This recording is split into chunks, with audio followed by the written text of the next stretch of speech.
بسم الله الحمد لله والصلاة والسلام على رسول الله وعلى آله وصحبه ومن اهتدى بهداه أما بعد അക്ഷരങ്ങളുടെ സ്വരവിശേഷണങ്ങൾ സിഫാത്തുൽ ഹുറൂഫ് ഇതിൽ വിപരീത സിഫാത്തുകളായിട്ടുള്ള ഒന്നിൻ്റെ എതിരായ മറ്റൊരു സിഫത്ത് എന്നിങ്ങനെ വിപരീത സ്വരവിശേഷണങ്ങൾ ഇതാണ് നമ്മൾ മനസ്സിലാക്കി വരുന്നത്. ഇതിൽ അവസാനത്തെ രണ്ട് സിഫത്തുകൾ 5 ജോഡി അതിൽ തവസ്സുത്തും കൂടി ചേരുമ്പോൾ ആകെ 11 സ്വരവിശേഷണങ്ങളാണ് വിപരീതങ്ങളായിട്ടുള്ളത് എന്ന് നാം മനസ്സിലാക്കി. ഇതിൽ അവസാനത്തെ രണ്ടെണ്ണമാണ് അൽ ഇദ്ലാഖു വൽ ഇസ്മാതു.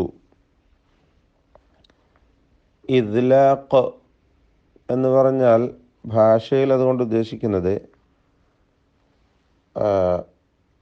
കൂർപ്പിക്കുക, മൂർച്ച കൂട്ടുക, അല്ലെങ്കിൽ വളരെ സ്ഫുടമാക്കുക എന്നൊക്കെയാണ്.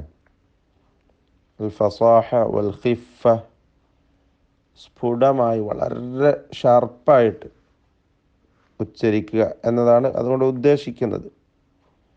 സാങ്കേതികമായി ഇദ്ലാഖ് എന്നതുകൊണ്ട് ഉദ്ദേശിക്കുന്നത് الاعتماد عند النطق بالحرف على ذلق اللسان والشفة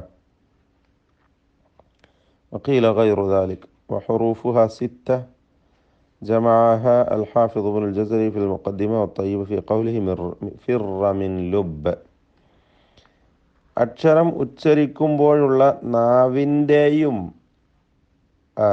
ചുണ്ടിൻ്റെയും അറ്റങ്ങളിൽ ഹർഫ് ഇങ്ങനെ ഒതുങ്ങുക, പൂർണ്ണമായും നാവിൻ്റെ അറ്റം കൊണ്ട് അഗ്രം കൊണ്ട് കൂർപ്പിച്ച് വളരെ കൃത്യമായി ഫസാഹത്തോടുകൂടി സ്ഫുടമായിട്ട് ഉച്ചരിക്കുക. അതേപോലെ തന്നെ ചുണ്ടിൽ നിന്നും ഫിറ മിൻ ലുബ്, ഈ 6 അക്ഷരങ്ങളാണ് ഇദ്ലാഖിൻ്റെ അക്ഷരങ്ങൾ.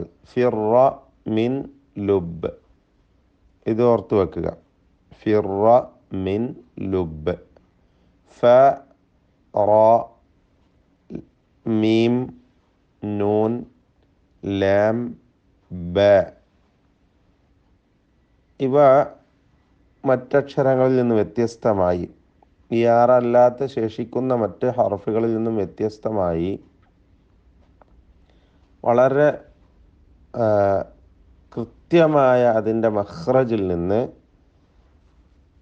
ഒതുങ്ങി നിന്നുകൊണ്ട് ആ അക്ഷരം ഉച്ചരിക്കുന്നു എന്നാണ് ഉദ്ദേശിക്കുന്നത്. നാവിൻ്റെ അറ്റത്ത് നിന്നും ചുണ്ടുകളിൽ നിന്നും. അഫ് അല്ലേ, ഫിറ മിൻ ലുബ് അക്ഷരങ്ങൾക്ക് സുക്കൂൻ കൊടുത്തുകൊണ്ട് പറഞ്ഞു നോക്കൂ. എഫ് എർ എം എൻ എൽ അബ് എന്ന മറ്റക്ഷരങ്ങൾ ഇത്ര ദലാഖത്തോടു കൂടി ഉച്ചരിക്കപ്പെടുന്നില്ല എന്നതാണ്. وسميت بذلك لذلاقتها أي خفتها وسرعة النطق بحروفها. ഇവയുടെ ആ കൂർപ്പ്, അതിൻ്റെ കൃത്യമായ സ്ഫുടമായ ഉച്ചാരണവും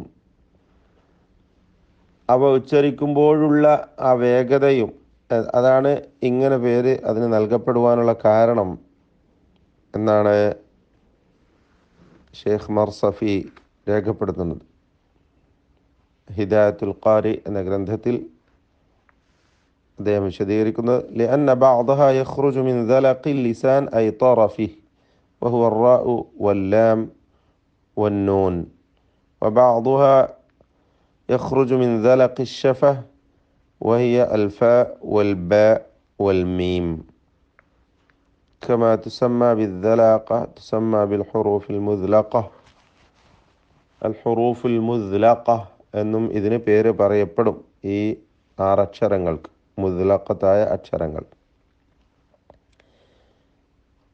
ഇവ ചിലത് ദലഖുൽ ലിസാനിൽ നിന്ന്, നാവിൻ്റെ അറ്റത്ത് നിന്ന് ഉച്ചരിക്കപ്പെടുന്നു.